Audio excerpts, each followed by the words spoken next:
In this video, I'll be sharing some relationship advice for couples who have been married for over 15 years. When you have stayed so long in marriage, sometimes some people lose interest, some people lose bonds, some people begin to wonder what is the essence of this marriage. Some people actually, the sex drive continue to reduce as they continue in marriage. The longer you stay, it's expected that the lower sex driven you get towards your partner. But then there are ways you can actually keep this spark going. There are ways you can maintain the love spark and romantic energy. Stick with me as I share with you these very 5 important points that will help you enhance your romance in your marriage. Meanwhile, if you are coming across this channel for the first time, please don't forget to like, subscribe, and share the content. Before I go into all that, I would like to say that passionate love is more about sexual arousal, while compassionate love is more about togetherness and oneness. It's compassionate love that will keep the bond going, even when the passion for sex is not longer as much as it used to be. So we ought to be compassionate with our loved ones so that our love life will continue growing no matter how long we have stayed. Keep in touch with each other. Couple, no matter how busy they are, they should find at least 10 minutes to be together with each other without distraction.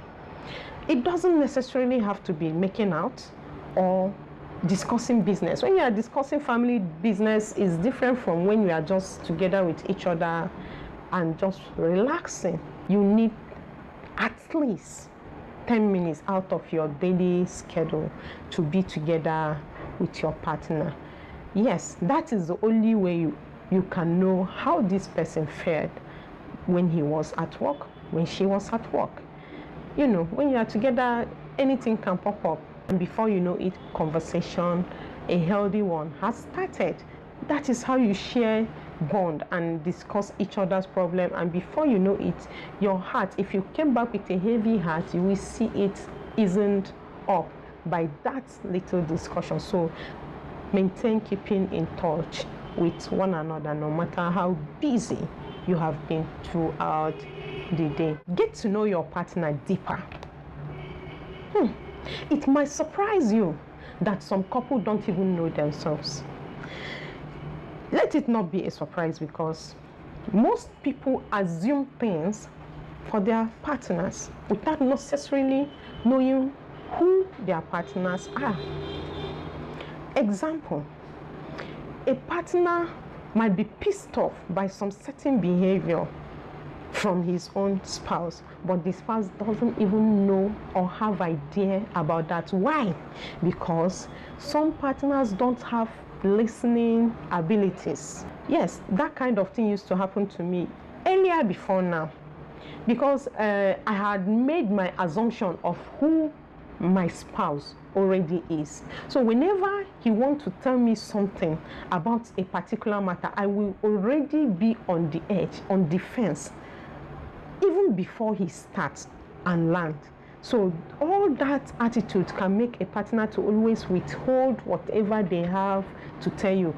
And in that situation, you find out that the other person doesn't know much about his or her partner, and that exposes your partner to intrusion. It makes him more vulnerable to outsiders that could give him or her listening ears. So as married couple, we ought to know our partners deeper than assumption, deeper than reactions, deeper than hearsay. I have had this.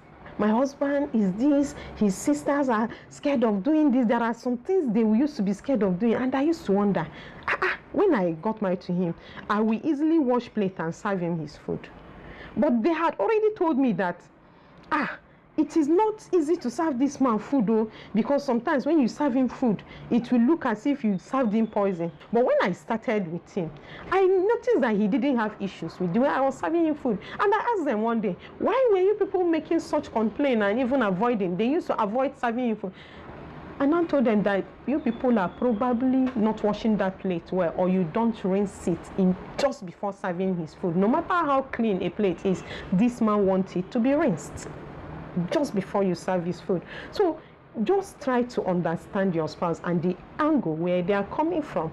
Once you do that, you will find out that some of these unnecessary arguments you have will never exist. Know what your spouse needs at the right time and meet up with their needs. And as a woman, the fact that your husband is a good cook doesn't make him automatic cook in your house. Yes, because sometimes we usually want them to be cooking because they are nice and they can do that, instead of us to give them food even before they ask. We expect them to come back from work and actually do the cooking and serve all of us. There is nothing wrong with that, but we should know our spouses. We should know them. You should know when your husband wants some cuddle.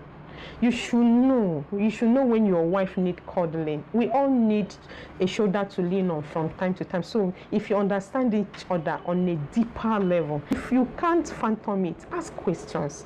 And you should know how to ask them. Then you should know your spouse, because some women complain, this man does not have solution. There is no way you can approach him and he will be pleased. Some men complain the same way towards their wives.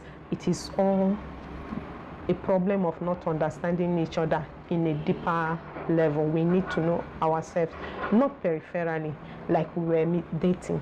So please, as long as you have the plan of forever kind of marriage, it's important to know your spouse on a deeper level. Point number 3, every day set 1 hour aside from phone.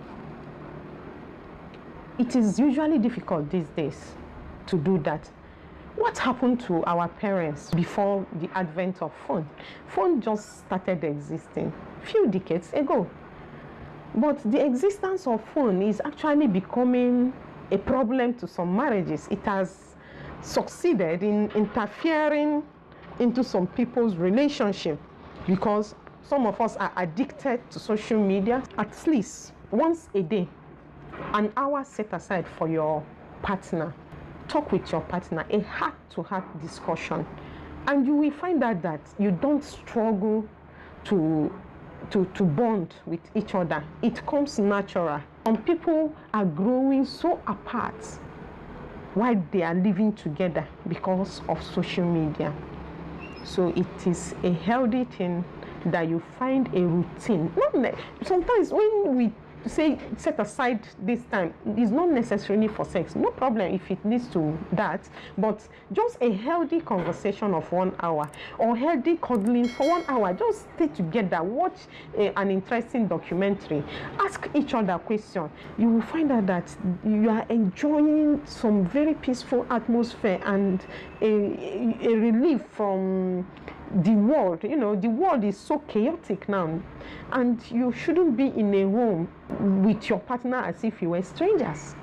You should come home. Home is made for rest. Home is made for relaxation. Home is a place where someone takes solace from all the negativity happening around the world, all the negativity happening around the office, finances, and all that. So let's create time away from social media, at least an hour in a day.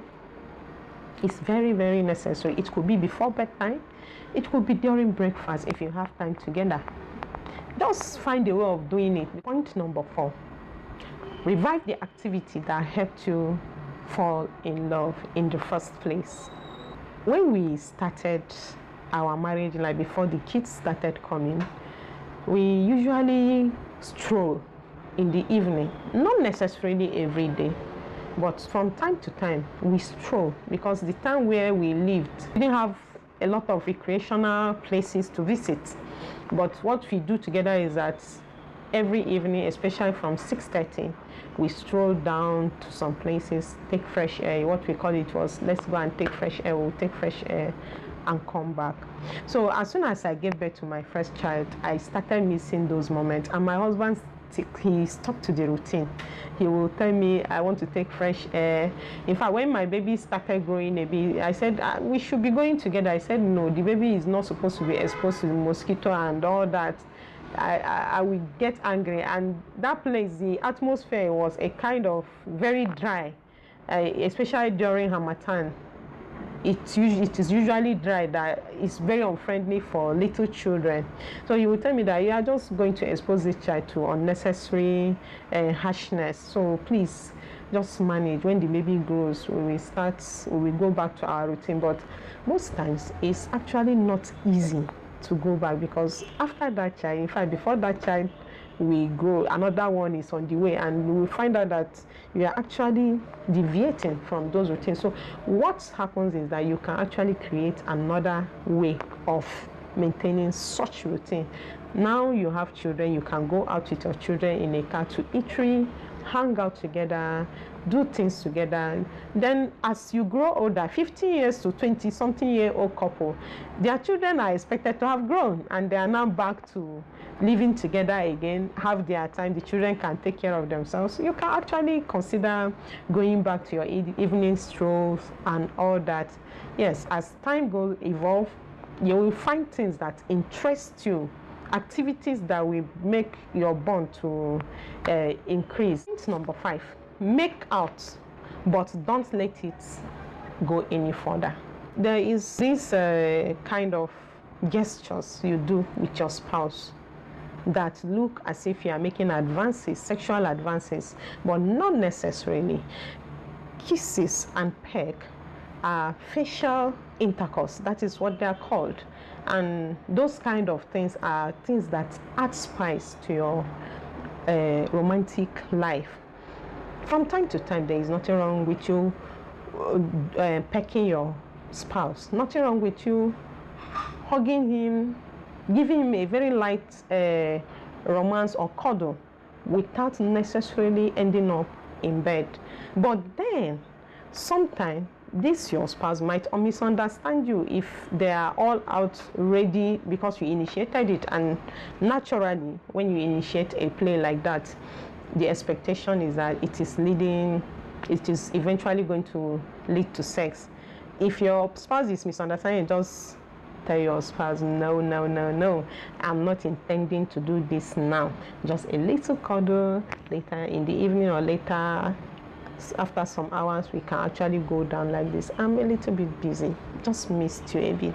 That is why I said, let me just come and have some kisses and a little romance. Make out like teenagers from time to time, even when the children are around, but just keep it low. They don't have to understand what is going on. So just try and play around with your spouse. All those things are the things that make your spouse to miss you whenever they are not around, or whenever you are not around. And those are the small things that keep this spark going.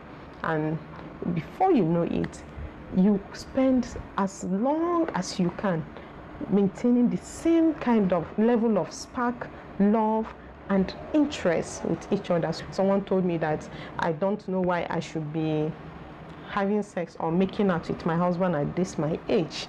But I told her that you are making a mistake. As long as this man is healthy, you are healthy, and nobody have any condition that should stop this activity from happening, that nothing should stop it from happening. Until death do you part. There is something I want to talk about. When women get to a stage of omugo, yes, our children must have grown and gotten married. Women will leave their husbands and go and spend 6 months with their children without considering how these men are feeling and faring. I don't think it is fair. Yes, I don't think it is fair. Please, let's strike a balance in everything we do. Men used to be lonely when they start aging, especially in Africa, where women had to at some time leave their husbands because men ego does not permit them. In fact, it's not culturally acceptable for a man to be visiting their children, to stay that long with them, and they only come to visit to see their grandchildren and children and in-laws to go back after a little while. But women are allowed to stay as long as they want, and we take advantage of that and leave the men alone. I don't think it is healthy for any relationship. While we are planning for our omubo, let us try to strike a balance. Yes, let's strike a balance. The man still needs us. We are still their wives. We are not married to our children. We are not married to our in-laws. We are still married to our husbands. Except if you are a widow, you can spend as long as they want you to spend there. If you are coming across my channel for the first time, I am Coach Sarah. I teach women how to do marriage based on God's standard. Please do not forget to like, share, and subscribe. See you in my next video.